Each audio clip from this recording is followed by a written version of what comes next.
Hi guys, welcome back to my channel. So last week we talked about the importance of iron and how it pertains to maximizing hair growth and just optimizing hair health in general. This week I'm going to be talking to you guys about how you can boost your iron levels for thicker, longer and stronger hair. Right, let's get to it.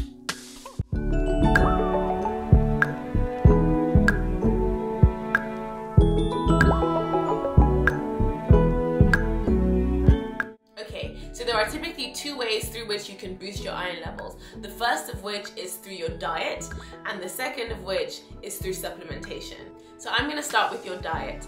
Now when it comes to foods and things that you consume, iron comes in two forms: non-heme iron and heme iron. So heme iron is typically found in animal foods, animal proteins that contain hemoglobin. So this would include your meat, your fish and your poultry. Good sources for heme iron in animal proteins include beef, guinea fowl, liver, kidneys, any kidneys, veal, venison, duck and ham.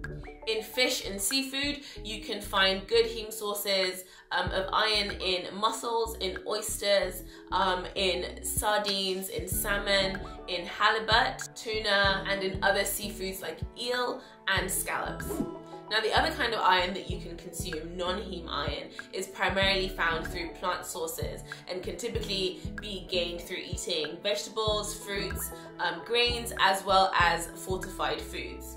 Now non-heme iron is actually the kind of iron that is typically infused into fortified foods like fortified cereals, and also is the kind of iron that you would find used in supplements. So good sources of non-heme iron can be found in grains and legumes like soya beans, lentils, rice, wheat, as well as commercially available fortified cereals. So for instance like Weetabix or Crunchy Nut or Frosties. These will all have a varying degree of iron in them, but you can check. Typically all of these cereals would have a chart on the box that lets you know how much iron is infused into the cereal.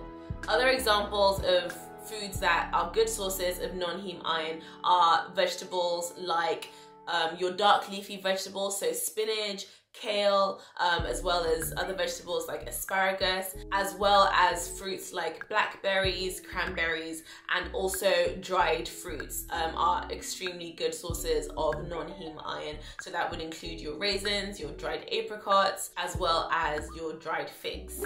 Now moving on to the other way that you can consume iron in order to boost your stores, and this is supplementation. So much like you can get with your other minerals and vitamins, you can also get iron supplements. Now there are a wide range of iron supplements out there on the market, and I will do another video on the best ones for specific uses and specific needs at a later date. But now I want to talk about a couple things that you ought to keep in mind. Now the recommended daily need for iron in women in between the ages of 19 to 50 is 18 milligrams per day. However, it is important to note that consumption does not necessarily mean absorption. So even though you might be consuming 18 milligrams per day of iron, it does not mean that your body is actually absorbing 18 milligrams of iron per day.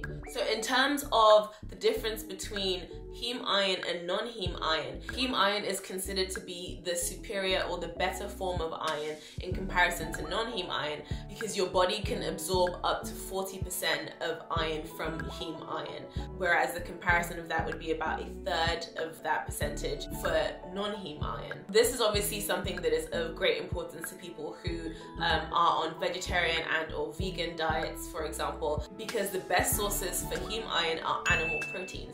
And so if the iron in your diet is only coming from non-heme iron, a lot of extra precaution and care would have to be taken by people who have restrictive diets to make sure that they are getting sufficient iron for their body's needs. Secondly, this also means that if you are going to go down the route of supplementation, iron supplements, like we mentioned, are also made up of non-heme iron. And so that means that in order for you to boost the absorption rate of the iron that you are taking in. It's always good to take iron in addition to other vitamins and supplements, for example, vitamin C, vitamin B12, and also the amino acid lysine. The reason for this is that these vitamins and amino acids have been known to be the 3 most potent absorption helpers for iron. So that's everything from me today, guys. It was very short and very sweet. If you enjoyed this video, please don't forget to like, comment, and share, and stay tuned for my next videos where I'll be talking to you about exactly how much iron you need to consume per day, depending on your various diet and your various needs, as well as how to make sure that you are absorbing as much of that iron. But until next week, guys, thank you so much for joining me today, and have a wonderful weekend. Bye.